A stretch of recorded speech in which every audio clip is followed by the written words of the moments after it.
Parte 1. O começo que não prometia fim. Tudo começou em um vilarejo escondido entre as montanhas de Sintra, onde as manhãs cheiravam a pão quente e os corvos anunciavam o tempo melhor do que qualquer aplicativo. Ali vivia Amália, uma professora de literatura apaixonada por Fernando Pessoa e por silêncios longos à beira da lareira. Ela acreditava que o amor era como um poema, se tivesse rima fácil, não duraria. Foi durante um festival de vinhos locais que ela conheceu Gael, um fotógrafo de casamentos com o sorriso mais perigoso do distrito de Lisboa. Gael tinha aquele tipo de charme que parecia sincero, até nos momentos mais calculados. Ele dizia que enxergava o mundo em preto e branco, mas Amália logo percebeu que ele mentia, seu olhar era cheio de cores que prometiam tudo e nada ao mesmo tempo. Nos primeiros meses, foi intenso. Passeios noturnos sob chuva leve, jantares com velas improvisadas e manhãs em que ele a fotografava dormindo, dizendo que era quando o mundo ficava mais bonito. Ele a chamava de meu caos calmo, e ela acreditava que havia finalmente encontrado alguém que não queria corrigi-la, apenas vivê-la. 6 meses depois, estavam morando juntos em um pequeno apartamento com janelas grandes e plantas demais. Gael trabalhava de casa, retocando imagens e viajando para casamentos em cidades vizinhas. Amália, entre aulas e cadernos corrigidos, preparava jantares e escrevia bilhetes poéticos que deixava na bolsa dele. Mas algo começou a mudar. Gael passou a voltar cada vez mais tarde. Dizia que os noivos queriam fotos editadas de última hora, que os deslocamentos estavam mais difíceis. Amália tentava entender, mas a intuição feminina é como maré, quando sobe, arrasta tudo. Numa tarde chuvosa de setembro, enquanto procurava uma blusa dele no armário, Amália achou uma coisa que não pertencia àquele mundo que ela havia construído, um batom vermelho dentro de uma das câmaras antigas de Gael. Ela nunca usava batom. E ele odiava vermelho. Ela não disse nada. Ainda. A partir daquele dia, passou a observar em silêncio. O cheiro dele mudou. As mensagens no celular começaram a ser apagadas. E certa noite, ele chegou em casa com o olhar vazio, como se tivesse esquecido quem era ela. Amália não chorou. Ainda não. Porque o coração dela era feito de páginas, e ela sabia que aquela história não estava nem perto do fim. Parte 2. O silêncio entre as palavras. Nos dias que seguiram a descoberta do batom, Amália se tornou outra mulher. Não daquelas que gritam ou quebram pratos, ela se transformou em algo mais perigoso, em silêncio. Enquanto Gael vivia como se nada tivesse acontecido, ela observava. Observava os passos, os olhares que ele evitava, as desculpas bem ensaiadas. E por dentro, um furacão crescia. Certa noite, ele chegou em casa com flores. Margaridas brancas, as mesmas que ele havia dito odiar. Ela não disse uma palavra. Apenas aceitou o buquê e colocou num vaso. Depois, naquela mesma noite, enquanto ele dormia profundamente ao seu lado, Amália o observou como quem olha um estranho. E então fez algo inesperado, escreveu uma carta. Gael. Se eu fosse escrever um livro sobre nós, hoje seria o capítulo onde o leitor sabe de algo que o personagem ainda não percebeu. Eu te vejo. Mesmo quando você não me vê. Eu te ouço. Mesmo quando você mente com silêncio. Você não está sozinho nas suas ausências. Com amor, ainda. Amália. Mas ela não deixou a carta visível. Escondeu dentro do livro preferido de Gael, aquele que ele nunca terminou de ler, O Estrangeiro, de Camus. Enquanto isso, algo curioso aconteceu. Na escola onde Amália lecionava, um novo colega chegou, Vicente, um professor de história com humor ácido e um jeito tímido de quem carrega cicatrizes. Ele havia perdido a esposa num acidente 2 anos antes, e não sorria com frequência. Mas ao cruzar com Amália na sala dos professores, alguma coisa nele se quebrou, e outra se acendeu. Vicente não perguntou sobre Gael. Não perguntou sobre o sorriso cansado dela. Apenas começou a aparecer nos momentos em que ela mais precisava.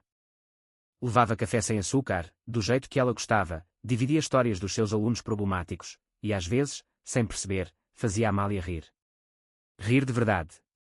Como há muito tempo não fazia. Enquanto Gael parecia se afastar mais a cada dia, Vicente se tornava uma presença constante. Mas Amália ainda não era livre. Ela estava presa a um passado que teimava em não morrer. Até que numa manhã de domingo, Gael esqueceu o celular em casa. Amália não queria bisbilhotar. Mas o telefone vibrou uma vez. Depois outra. E mais uma. Na tela, uma mensagem. Foi inesquecível ontem. Espero que ela não desconfie. Coração vermelho, Lorena. Lorena. O nome que perfurou Amália como uma faca afiada. Ela abriu a conversa. Fotos, vídeos, promessas de um amor escondido. Lorena era maquiadora de um dos casamentos recentes.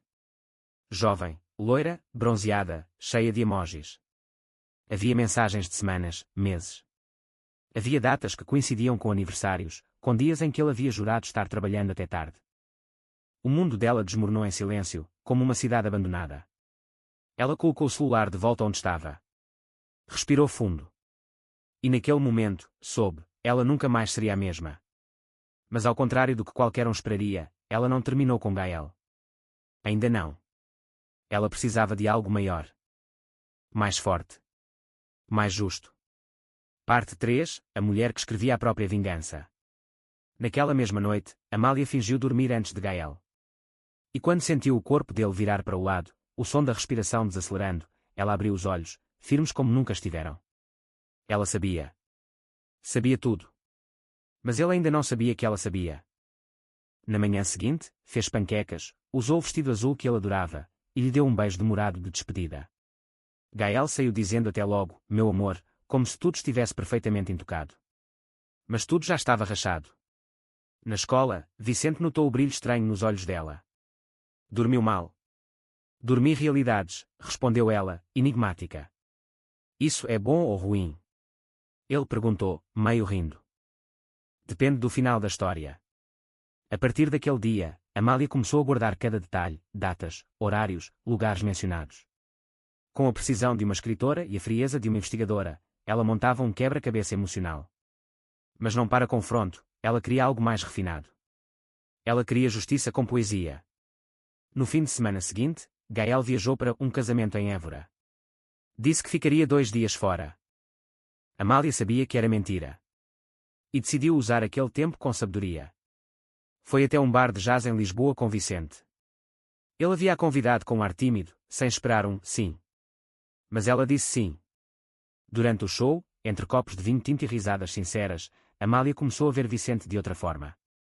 Ele não era uma fuga. Era a lembrança viva de que o amor pode ser calmo, silencioso e ainda assim arrebatador. Ele não tentava conquistá-la. Apenas estava ali. Com ela. Inteiro.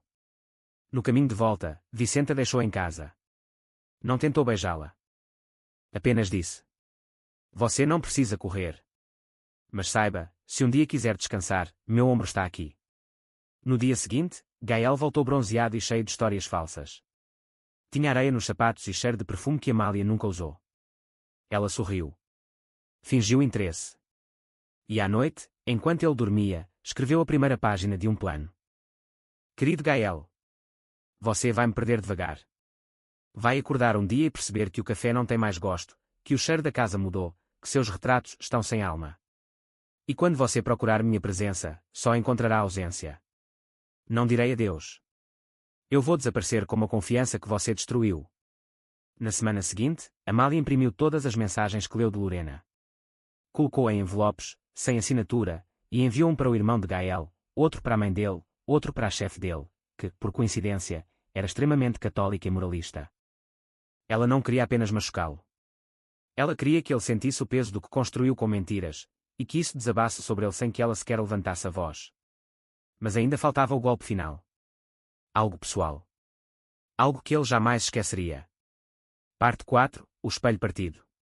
Durante uma tarde de sábado, enquanto Gael tomava banho cantarolando, como se fosse o homem mais fiel de Portugal, Amália digitava discretamente no computador. Convite, exposição fotográfica, olhares que traem. Uma mostra exclusiva das imagens nunca publicadas do premiado fotógrafo Gael Mendes. Local, Galeria Aurora. Data, 15 de outubro. Entrada gratuita. Ela criou o evento. Fez o design do convite.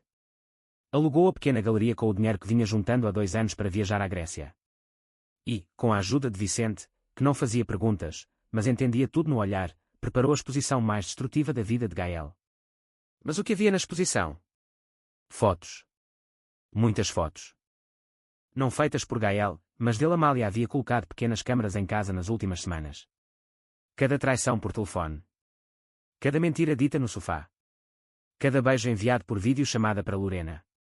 Ela selecionou o material com precisão cirúrgica, fotos borradas, sombras de 2 pessoas se abraçando num hotel, mensagens projetadas na parede com trechos de te amo mais do que ela pode imaginar. E o mais cruel, O último quadro da exposição seria uma fotografia em preto e branco.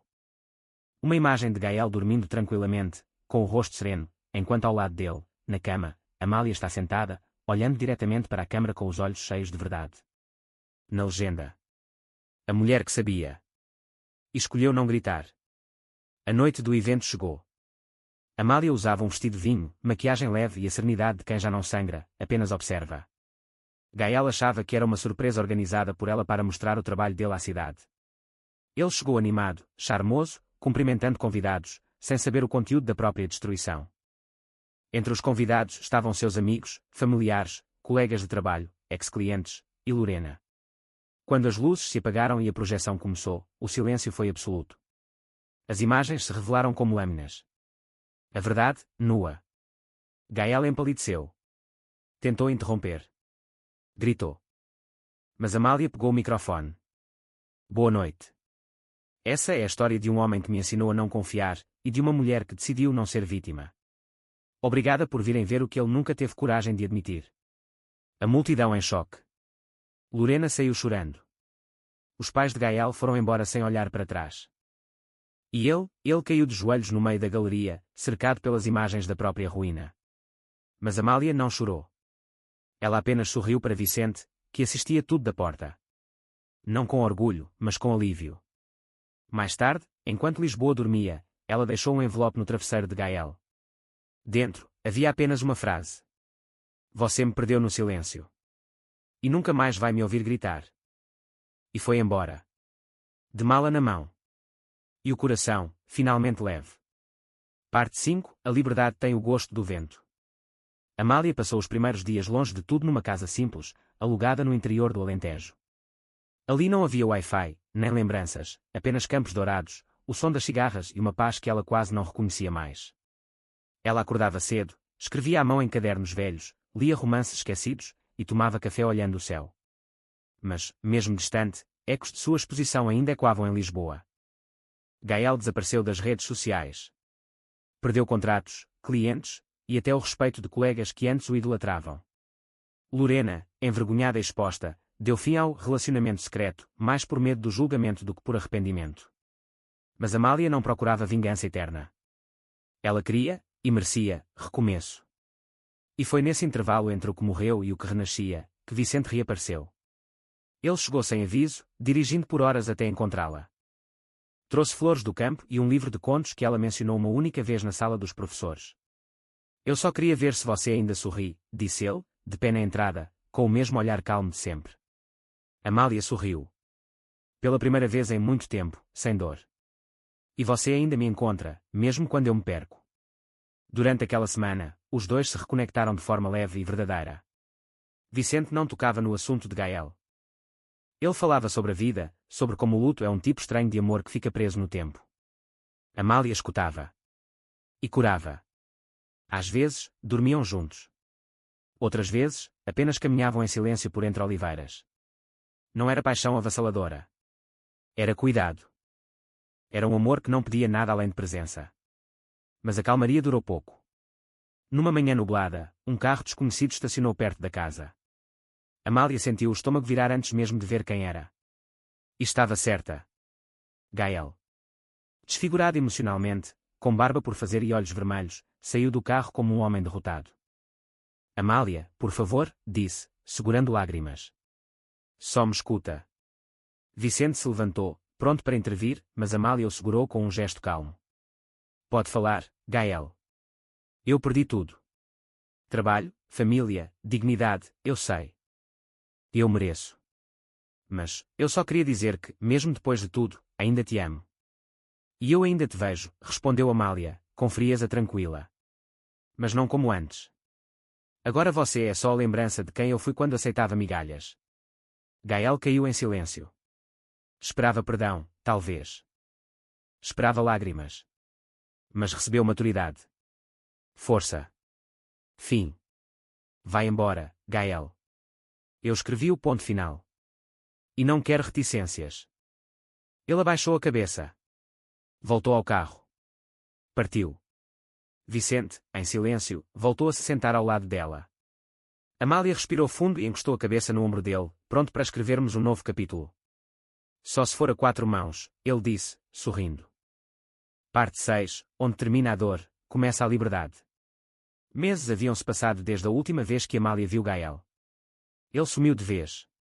Ninguém mais mencionava seu nome, como se tivesse se tornado apenas uma mancha esquecida em uma fotografia antiga. A cidade, que um dia foi cenário da sua dor, agora parecia nova, como se a cada passo, Amália limpasse as ruas com sua força silenciosa.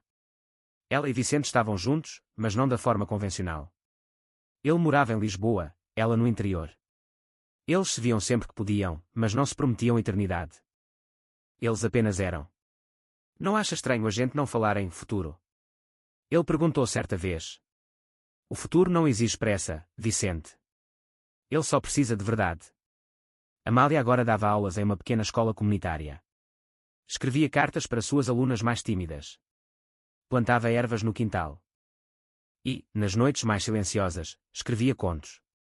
Histórias inspiradas em mulheres que sangraram caladas e depois viraram tempestade. Um dia, recebeu uma ligação inesperada de uma editora independente.